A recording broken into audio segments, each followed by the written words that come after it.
بسم اللہ الرحمن الرحیم۔ السلام علیکم میرے مسلمان بھائیوں، بہنوں، بیٹوں، بزرگوں۔ آج میں نے جس ہستی کا ذکر پاک کرنا ہے،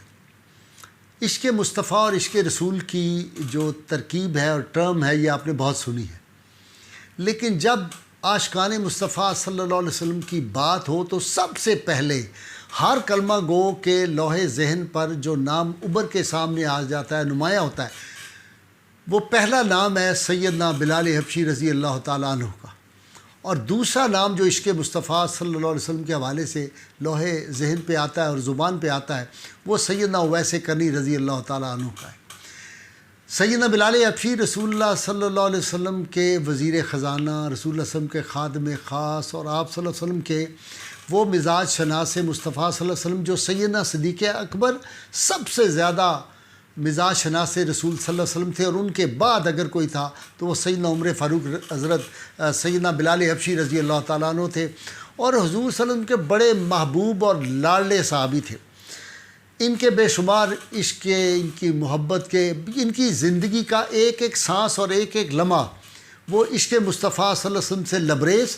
اور دین حق کے راستے میں جو انہوں نے تکلیفیں، مصائب، آلام جن سے یہ گزرے ہیں، آدمی بالکل کانپ جاتا ہے وہ سن کے۔ آپ اس سے اندازہ کریں کہ حضرت عبداللہ بن عمر بن عاص رضی اللہ تعالیٰ عنہ کہا کرتے تھے کہ بلال حبشی رضی اللہ تعالیٰ عنہ کو جن پتھروں پر، گرم ریت پر اور پتھروں پر لٹایا گیا، فرماتے تھے اگر ان پہ گوشت رکھا جاتا تو وہ بھونا ہوا گوشت بن جاتا۔ یہ جو تکالیف تھی یہ انہوں نے برداشت کی، اور بڑی خوشی سے برداشت کی ہیں۔ اور اس کے بعد کیا ہوا کہ جب صحابہ کرام کی محفلوں میں یہ بیٹھتے تھے، بعد میں مدینہ منورہ جب ہجرت کر کے گئے تو صحابہ کرام ان کی بڑی تعریف کرتے تھے، کہتے تھے بلال تمہارے حوصلے اور ہمت پہ قربان جائیں، تم نے جو راہ حق میں تکلیفیں اٹھائی ہیں۔ تو یہ بہت جو تھے نا وہ شرما جایا کرتے تھے اور نیچے منہ کر کے کہتے تھے میں ایک کالا حبشی غلام ہوں، میری کیا حیثیت ہے، یہ تو رحمت کونین صلی اللہ علیہ وسلم کے دامن سے وابستہ ہو گیا میں، تو اللہ نے مجھے یہ عطا کر دی۔ ایک بات بڑی خوبصورت کریگ جس نے دی بلال کتاب لکھی ہے، سیدنا بلال حبشی رضی اللہ تعالیٰ عنہ، میرے نزدیک بہت کتابیں لوگوں نے لکھی ہیں، لیکن دو کتابیں مجھے بہت پسند ہیں۔ ویسے تو میں نے بے شمار اللہ کے فضل و کرم سے سیدنا بلال حبشی پہ جتنی کتابیں انگریزی میں، اردو میں اویلیبل ہو سکتی ہیں، عربی میں، وہ ساری میں نے پڑھی ہیں اللہ کی توفیق سے، لیکن دو کتابیں مجھے بہت پسند ہیں۔ ایک کریگ کی بلال رضی اللہ تعالیٰ عنہ، اور دوسری یہ سیرت سیدنا بلال، یہ شیخ محمود شلبی اور شیخ عباس محمود العقاد کی یہ کتاب ہے جو اس وقت میرے سامنے ہے۔ یہ دو کتابوں نے مجھے بے پناہ متاثر کیا۔ تو کریگ نے ایک بہت اچھا واقعہ لکھا ہے، اس نے کہا کہ سیدنا بلال حبشی رضی اللہ تعالیٰ بیٹھے ہوئے مسجد نبوی میں، تو صحابہ کرام کی محفل میں تھے، انہوں نے کہا بلال وہ سنائے نا ہمیں، وہ کفار کیسے آپ کو لٹاتے تھے گرم پتھروں پہ، کیسے سلاخوں سے آپ کا جسم داغتے تھے، کیسے آپ کے گلے میں رسی ڈال کے اور آپ کو گھسیٹا جاتا تھا، وہ ذرا ہمیں باتیں تو سنائیں، اور وہ کون کون وہاں پہ ہوتا تھا۔ تو سیدنا بلال حبشی نے کہا کہ حرم کعبہ میں وہ بیٹھے ہوتے تھے، تو جب میں وہاں کہیں گزرتا یا مجھے پکڑ کے لے جاتے تو وہاں جا کے وہاں پہ ابو جہل ہوتا، ابو لہبہ، عتبہ، عتیبہ، شیبہ، امیہ بن خلف جن کا میں غلام تھا، اور لوگ ہوتے تھے، تو وہ لڑکوں کو کہتے تھے اس کے گلے میں رسی ڈال کے اس کو کھینچ کے لاؤ، زمین کے اوپر سے کھینچتے ہوئے آؤ، اس کو رگڑے لگے، اور بس اتنی بات ہی ہے۔ وہ کہتے نہیں اور سناؤ۔ ایک بات بڑی خوبصورت مجھے یاد آتا ہے، وہ مامون رشید ہمارا ایک بیرسٹر ہے، وکیل، اب تو کافی سینئر ہو گیا، اس نے کہا جی میری زندگی اس آپ کے ایک واقعہ سنانے نے بدل دی۔ میں نے ایک تقریر کی تھی سیدنا بلال رضی اللہ تعالیٰ کے حوالے سے شام اس میں ہمدرد سینٹر میں۔ سیدنا بلال نے فرمایا کہ یہ میرا جو ذہن ہے نا، اس کے اندر میں اتنی ہی جگہ ابو لہب اور ابو جہل کو دے سکتا ہوں، باقی جگہ ساری عشق رسول سے بھری ہوئی ہے۔ مجھے رسول اللہ کی باتیں مجھ سے سنیں، یہ ابو جہل نے کیا کیا، ابو لہب نے میرے ساتھ، امیہ بن خلف نے کیا، یہ پلید لوگ ہوتے ہیں۔ تو میں تو خود اس بات کا قائل ہوں کہ ان پلید لوگوں کا ذکر زیادہ نہیں کرنا چاہیے، اس سے بھی طبیعت میں بوجھ آتا ہے، ورنہ تو میں بہت گفتگو کر سکتا ہوں، ان خبیثوں کے بارے میں جنہوں نے جو تھی مسجد وزیر خان مسجد، بادشاہی مسجد، اور جو غوثیہ مسجد مسلم ٹاؤن کی بے حرمتی جنہوں نے کی، اور ان سب کا میں چھوٹے چھوٹے شیطانوں کا ذکر کر سکتا ہوں، ان کی تفصیلات، ان کا غلاظتیں گند بیان کر سکتا ہوں، لیکن میں اپنے ساتھیوں شاگردوں سے بھی کہتا ہوں کہ دفع کریں، ان غلیظ لوگوں کا زیادہ ذکر نہیں کرنا چاہیے، اللہ کی پکڑ میں ہیں اور اللہ کی پکڑ میں انشاءاللہ آئیں گے۔ خیر، تو سیدنا بلال حبشی رضی اللہ تعالیٰ عنہ کا مقام دیکھیے آپ۔ ذوالقلع حمیری جو تھے یہ یمن اور جو طائف تھا اس کے کئی اضلاع جو تھے اور کئی علاقے جو تھے اس پہ یہ حکمران تھا، اور ذوالقلع حمیری جو ہے کوئی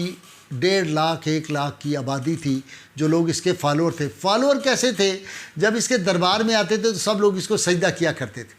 سیدنا عمر فاروق رضی اللہ تعالیٰ عنہ کے دور میں یہ اسلام لے آئے اور مسلمان ہو گئے، تو انہوں نے جب لوگوں سے سیدنا بلال حبشی رضی اللہ تعالیٰ عنہ کے واقعات سنے نا عشق رسول کے، تو سیدنا بلال حبشی کے پاس آئے ہیں ایک جگہ، وہ بیٹھے ہوئے تھے، تو آ کے کہتے ہیں کہ بلال مجھے آپ اپنے قدمین پاک مجھے دے دیں۔ ان کے پاؤں کو پکڑ لیا۔ انہوں نے کہا آپ کیا کر رہے ہیں، آپ اتنے بڑے بادشاہ تھے وقت تھے۔ کہتا ہے نہیں، تم اتنے بڑے عاشق رسول ہو، جب سے میں نے اسلام قبول کیا ہے جس آدمی سے ملتا ہوں وہ تمہاری تعریفیں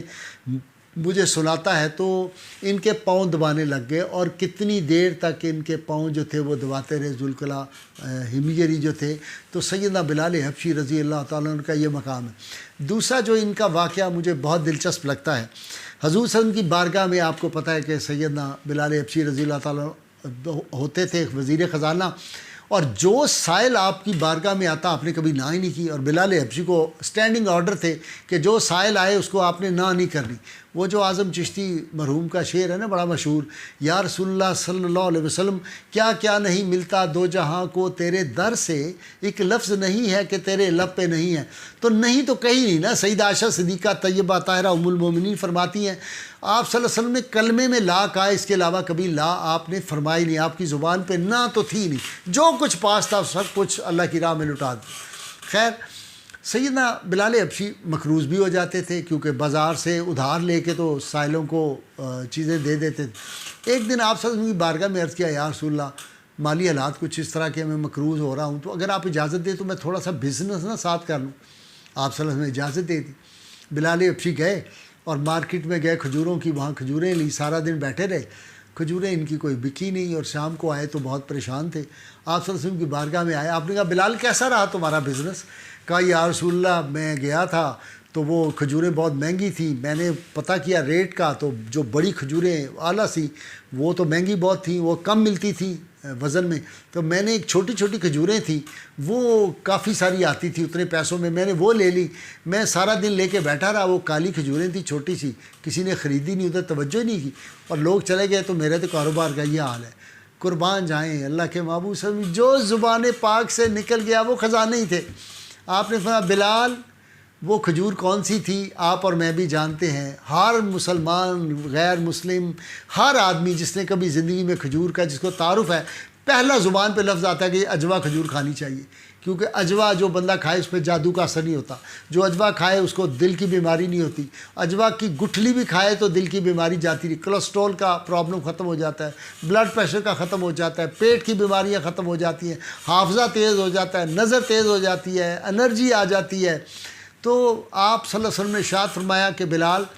اب قیامت تک یہ جو کھجور تمہاری ہے نا لوگ اسی کو خریدا کریں گے، اسی کو پسند کریں گے۔ آپ دیکھ لیں پھر آج تک اجوا کھجور سب سے مہنگی کھجور ہے، سب سے اعلیٰ کھجور ہے، سب سے زیادہ مفید کھجور ہے۔ تو سیدنا بلال حبشی رضی اللہ تعالیٰ عنہ سے آپ صلی اللہ علیہ وسلم کا تیسرا واقعہ جو میں نے آپ سے شیئر کرنا ہے وہ بہت دلچسپ ہے، اور صحابہ کرام ان کی کتنی عزت کرتے تھے۔ ایک دن کسی نے سیدنا بلال حبشی کے سامنے کہہ دیا کہ بلال جو ہے یہ تو سیدنا صدیق اکبر سے بھی افضل ہے۔ جب آپ نے یہ سنا تو آپ جلال میں آ گئے، اور سیدنا بلال حبشی غصے سے آپ نے کہا صدیق اکبر کی لاکھوں کروڑوں نیکیاں ہیں، ان گنت نیکیاں ہیں، اور ایک نیکی ان میں سے ہے اس کا نام بلال حبشی ہے، تم نے کیا بات کی ہے؟ حضرت عبداللہ بن عمر سے کسی نے کہہ دیا کہ عبداللہ بن عمر جو ہے، حضرت عمر سے کہا کہ وہ تو افضل ہے نا بلال حبشی سے، کیونکہ وہ کالی رنگت والے حبشی غلام ہیں سابق۔ تو سیدنا عمر رضی اللہ تعالیٰ عمر بن خطاب جلال میں آگے عمر فاروق، انہوں نے کہا میرے بیٹے کا کیا مقابلہ بلال سے؟ بلال تو رسول اللہ صلی اللہ علیہ وسلم کے محبوب صحابہ میں سے، آپ کا اتنا وہ جو ہے وہ عاشق، اور آپ صلی اللہ علیہ وسلم جو ہے اس پہ اتنی شفقت فرماتے ہیں، وہ تو حضور صلی اللہ علیہ وسلم کا رازدان ہے، تم نے یہ بات کیسے کہہ دی؟ تو سیدنا بلال حبشی رضی اللہ تعالیٰ عنہ، آپ صلی اللہ علیہ وسلم نے فرمایا جنت میں سب سے پہلے میری امت میں سے بلال داخل ہوگا۔ صحابہ نے پوچھا یا رسول اللہ بلال آپ سے بھی پہلے؟ آپ نے فرمایا میں جس براق پہ سوار ہوں گا اس کی جو ڈور ہے وہ بلال کے ہاتھ میں ہوگی۔ تو صحابہ نے کہا ہم تو سمجھتے تھے کہ ازبا جو آپ کی اونٹی مبارک ہے، آپ اس ناکہ پہ سوار ہوں گے۔ آپ نے فرمایا اس پہ میری لاڈلی بیٹی سیدۃ النساء سیدہ فاطمہ سلام اللہ علیہا اس پہ سوار ہوگی، اور فرمایا جنت میں اللہ تعالیٰ میری امت میں سے سب سے پہلے جس کو وہ جو نوری حلہ پہنائیں گے وہ سیدنا بلال حبشی ہے۔ اور پھر آپ نے فرمایا کہ بلال جو ہے وہ پھر سواری میں جب جنت میں سوار ہو رہا ہوگا تو اپنی اونٹی پہ کھڑا ہو کے اذان دے گا میدان حشر میں، اور مؤذنوں کا وہ سربراہ ہوگا، ان کو لیڈ کر رہا ہوگا۔ تو سیدنا بلال حبشی رضی اللہ تعالیٰ عنہ کے اتنے واقعات۔ اور آخری بات آپ کو بہت دلچسپ میں سناؤں، اس پہ میرا دل چاہتا ہے کہ میں کچھ اور بھی انشاءاللہ کلپ جو ہے وہ اپنے ریکارڈ کراؤں گا۔ سیدنا بلال حبشی رضی اللہ تعالیٰ عنہ جب مدینہ منورہ مسلمان گئے، اور شروع میں آپ صلی اللہ علیہ وسلم صحابہ سے فرمایا کہ یہ جو قریش مکہ یہ ہمارا پیچھا نہیں چھوڑیں گے، یہ آئیں گے ہمارے ساتھ، پھر لڑائی کریں گے، سازشیں کریں گے، کیونکہ جن لوگوں کی ذہن میں سازشیں ہوتی ہیں نا وہ ہر وقت نیگیٹو سوچ ہوتی ہے، وہ سازشیں کرتے رہتے ہیں، اور اللہ کے فضل سے ان کا منہ ہمیشہ کالا ہوتا ہے، اور ہم دیکھتے ہیں اس دور میں بھی کالا ہو رہا ہے بعض لوگوں کا منہ۔ خیر، تو آپ جو تھے سیدنا بلال حبشی کے بارے میں آپ نے سیدنا صدیق اکبر عمر فاروق سے فرمایا کہ بلال کو نا ذرا حرب و ضرب کے طریقے سکھاؤ، چونکہ مکہ میں رہتے رہتے یہ غلامی کی زندگی میں رہے ہیں، تو انہوں نے تو کبھی کسی لڑائی جھگڑے میں حصہ ہی نہیں لیا۔ سیدنا صدیق اکبر اور سیدنا عمر فاروق ان کو سکھانے لگ گئے۔ کچھ دنوں کے بعد آپ صلی اللہ علیہ وسلم نے بلایا اور پوچھا بھی سناؤ تمہارا شاگرد جو ہے کیسی نیزہ اور تلوار کیسی چلاتا ہے؟ تو انہوں دونوں نے عرض کیا یا رسول اللہ صلی اللہ علیہ وسلم بلال حبشی جو ہے نا وہ ڈیفنس تو کمال کا کرتے ہیں جب کوئی دوسری طرف حملہ ہوتا ہے، لیکن اوفینس جو ہے ان کا بڑا کمزور ہے، حملہ کرنے کا جو ان کا انداز ہے ہم نے بڑی کوشش کی اس میں کچھ وہ کمزور ہیں۔ آپ صلی اللہ علیہ وسلم نے بلایا اور آپ نے فرمایا بلال یہ تمہارے جو ٹیوٹر ہیں، جو تمہارے سکھانے والے، یہ کہہ رہے ہیں کہ تم ڈیفنس بہت اچھا کرتے ہو۔ بلال حبشی رو پڑے، کہا یا رسول اللہ بلال تو ساری عمر اپنے آپ کو بچاتا ہی رہا ہے، ادھر سے مجھے کافر مارتے تھے میں ہاتھ ادھر کرتا تھا، پھر بائیں سے مارتے تھے میں ہاتھ ادھر کرتا تھا، پھر مجھے پیچھے سے مارتے تھے میں ادھر ہاتھ کرتا تھا۔ یا رسول اللہ بلال کی تو ساری زندگی جو مکہ کی ہے وہ اپنا دفاع کرتے ہی گزر گئی۔ تو سارے صحابہ جو تھے وہ بھی یہ بات سن کے پریشان ہو گئے۔ آپ یقین کیجئے میں بڑی ہمت کے ساتھ آپ کو یہ واقعہ سنا رہا ہوں، میں تنہائی میں بھی جب یہ واقعہ سنتا ہوں نا میری عجیب حالت ہو جاتی ہے۔ یہ دیکھیے وہ لوگ تھے جن کو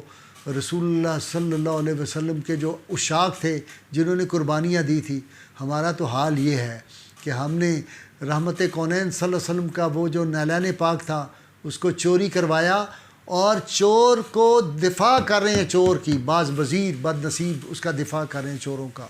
بعض لوگ جو ہیں وہ اس کا دفاع کر رہے ہیں، ان کو بچانے کی کوشش کر رہے ہیں، اللہ کے عذاب میں آ جائیں گے۔ توبہ کیجئے، اور رسول اللہ صلی اللہ علیہ وسلم کا نعلین پاک جو ہے اور مسجد کے جو بے حرمتی کرنے والے مجرم ہیں ان کو جب تک سزا نہیں ملے گی، یہ حکومتوں کے اوپر جو ہے قرض بھی ہے اور فرض بھی ہے کہ ان ملزموں کو پکڑیں۔ نعرہ لگاتے رہیے۔ یہ دو نعرے میں نے آپ سے کہا اپنی بہنوں بیٹیوں سے، یہ نعرہ آپ نے لگاتے رہنا ہے۔ جن کا باپ ایک اور ماں نیک ہوتی ہے ان کو یہ نعرہ بہت پسند ہوتا ہے، قیامت تک یہ نعرہ انشاءاللہ لگے گا۔ یہ نعرہ لگایا تھا تو ہم نے پاکستان حاصل کیا تھا۔ میں نے تو بے شمار دفعہ کہا ہے جب تک یہ سانس اور یہ گلا چل رہا ہے انشاءاللہ یہ نعرہ لگتا رہے گا، میں لگاتا رہوں گا نعرہ، گلی گلی کوچے کوچے، اور لندی کوتل سے لے کر اور کراچی کے ساحل تک انشاءاللہ تعالیٰ یہ نعرہ گونجتا رہے گا۔ اللہ تعالیٰ پاکستان کو تا قیامت سلامت رکھے، اس کی حفاظت کرنے والوں کی اللہ حفاظت فرمائے۔ نعرے کے لیے تیار ہو جائیے اور دعا کریں اللہ تعالیٰ ہمیں اپنے محبوب کریم صلی اللہ علیہ وسلم کی غیر مشروط محبت لامحدود وفاداری نصیب میں آئے۔ پاکستان کا مطلب کیا؟ لا الہ الا اللہ محمد رسول اللہ صلی اللہ علیہ وآلہ وسلم۔